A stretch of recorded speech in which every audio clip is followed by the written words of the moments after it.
Just because my mother didn't break all the generational curses doesn't mean she broke none. She was 15 when she left home, and I didn't have to leave until I was 24. She broke herself to give me 10 more years to be a child. When Black girls speak about our mothers, it is often with such pain, such hurt. They didn't get us. They didn't understand us. There's not a Black girl I know who isn't running away from the woman her mother was.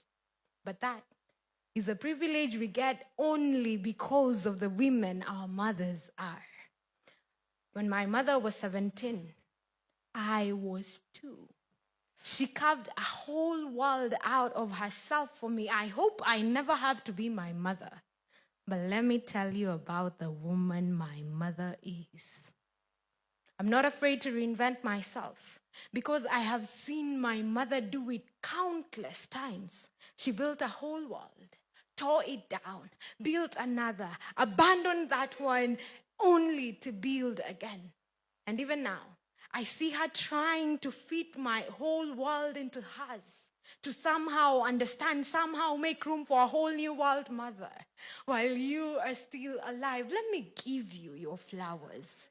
Say I have no idea how you did it, and I am in awe of you still.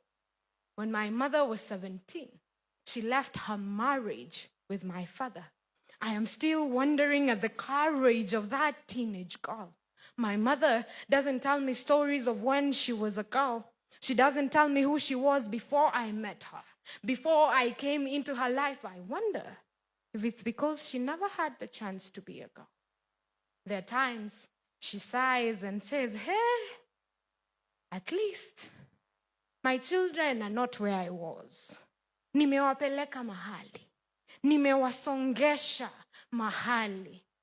I didn't find out my mother was pregnant with our second born until she was about a month old.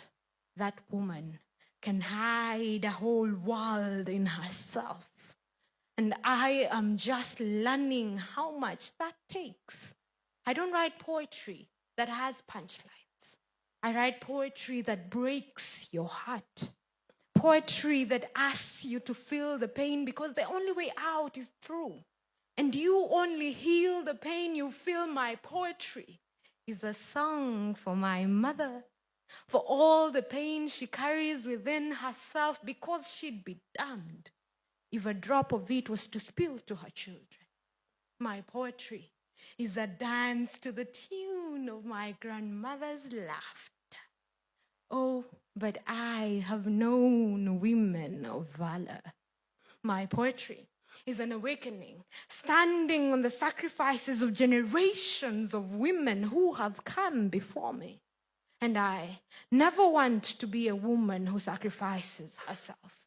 A woman who bears her bones dry, suffocates with all the pain she is holding inside, has mastered how to get through life choking, out of breath, out of air. I never want to be a woman who carries the whole world on her shoulders. But my God, do I honor the women who had to. My God, do I honor your sacrifices if I can be anything at all in this world. It is because of everything you are. I could only see this far, standing on your bones.